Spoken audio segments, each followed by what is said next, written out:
I think if you have embraced this kind of Christian nationalist worldview, right, that the faithfulness of this country, of people you do not know, of your fellow citizens, that their obedience to the God-ordained order that you perceive is absolutely critical to whether or not God will bless or curse your nation, right? This is kind of the framework here. So this is not a recipe for pluralism or, frankly, for a healthy democratic system, right? There are, one of the things that I was very surprised to see when I really dug into this research was just how critical the concept of authority was in books on how to raise your children, on how to have a happy marriage, this social hierarchy and this authority, which as I was reading this, I thought this is leaning towards authoritarian, right? It was, and certainly anti-democratic when you feel like you have special access to God's truth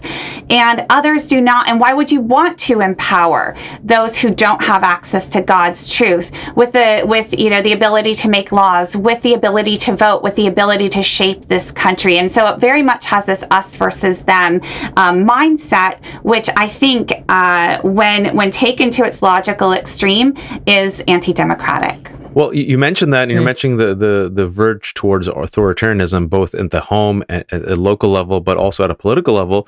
I'm sure you're aware of this report that came out on February 9th, Christian Nationalism at the January 6th Insurrection, which was a joint project from the Baptist Joint Committee for Religious Liberty and the Freedom from Religious Foundation, which pretty much takes all these scholars, I'm sure many of your friends, and talks about the immense influential role of white Christian nationalism in inspiring the violent mob of January 6th, which we've mentioned on the show before. I'm like, how come no one else is talking about this? This is white Christian nationalism inspired the violent insurrection and the mob. And so taking it to the present level, Kristin, and looking at the future with the crystal ball, what's the end game here?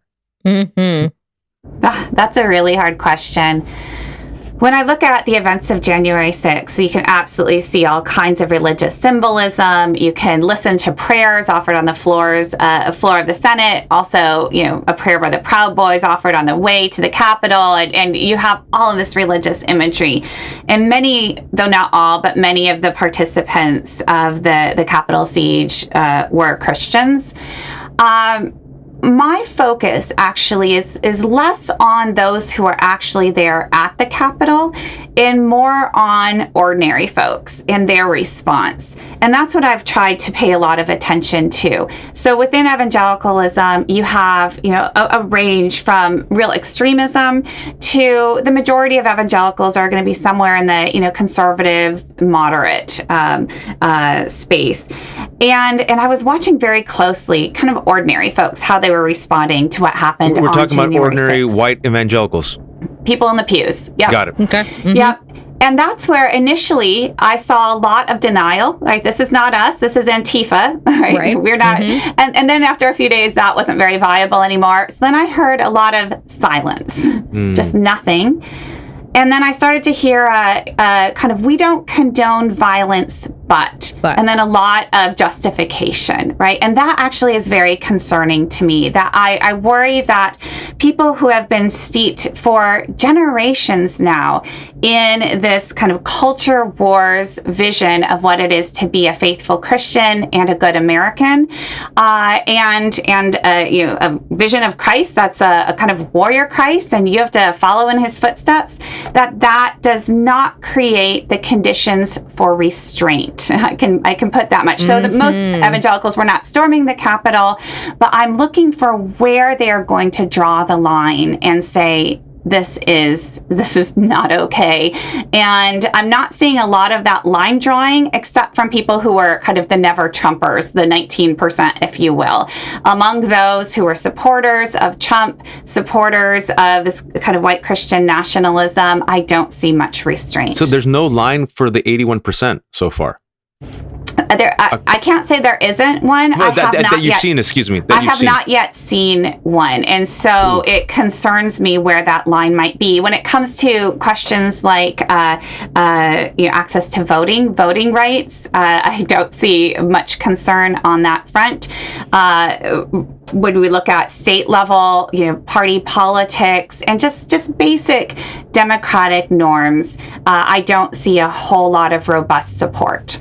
I mean, you can look right at the Kyle Rittenhouse case and the people that came out for Kyle Rittenhouse and the ones that said, well, he is defending property. He is defending our faith. I mean, he's the victim. He literally crossed state lines and shot and killed 2 people and injured a third. Yes. And so when you say that there is no line that you have seen, I mean, we have seen what they want, which is AR-15 slung over a shoulder, not just going into your Starbucks to get a Frappuccino, but shooting down anybody that you see as a presumed threat.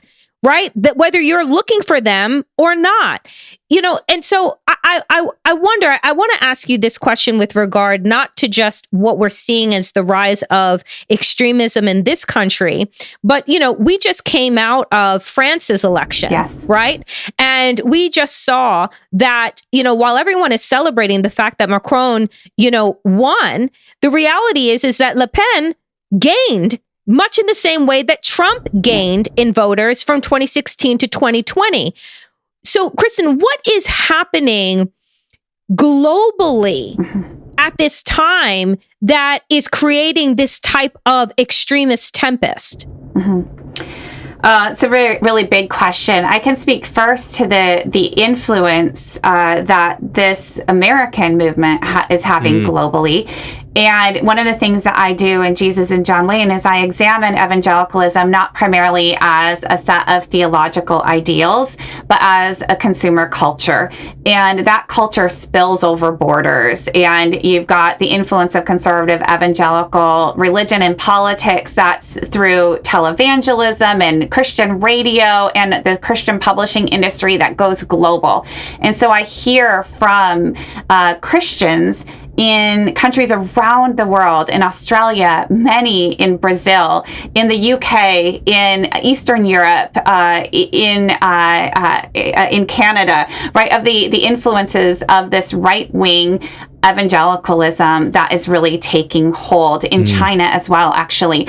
And then you've got the broader global context as well, where we see the rise of right-wing authoritarianism, again, around the globe. And it fits hand in hand with this religious nationalism, right? And this is where we see the case of what's happening in Russia and with Putin. And that's something I addressed just briefly at the end of Jesus and John Wayne, where, for so long, evangelicals defined themselves against Russia, against communism, right? This was their Cold War identity. Yeah. And it was just astounding then to see in recent years the pro-Putin sentiments within conservative evangelical spaces, and that unity is coming from a sense of a shared Christian nationalism and opposition to the rights of LGBTQ folks. And the Lion of Christianity, that's what they refer to him as, the Lion of Christianity. Exactly. And so you see that happening not just in Russia, but around the world, and it's deeply concerning. Kristin, I've said this before. We've said this before on the show, but this is my terminology. I'm only speaking for myself. That I see the rise of a radicalized and weaponized pro-death cult. And by pro-death, they don't care about rights, they don't care about freedoms, they don't care about vaccines, they don't care about a pandemic, they don't care about climate change, because this is the kingdom of God on earth. And then once you establish the kingdom of God on earth, there will be the rapture, and we'll all go to heaven. Well, not all of us, some of us, not all of us. Not all of us. And because, as you were mentioning, because they're the victims in this story, and the rest of us are the threats who are seeking to oppress and replace them, they rationalize violence in order to save themselves, restore their civilization, and implement the kingdom of God on earth. And their actions then are blessed because they have the celestial stamp of approval. Now, if I'm wrong about this Cliff Notes analysis, please tell me, number one. And number two, if I'm not wrong about this, how do you, and I'm asking you two questions. First of all, let me know if I'm wrong about this. But number two, if I'm not wrong about this, how do you crack this nut? Because even from interfaith angles, I can tell you that, there's differences of opinion with Catholics, but we can get along on shared values. Even with Muslims and Jews, believe it or not, shared values. Most of these faith communities say the white evangelical Christian community, we cannot crack this nut.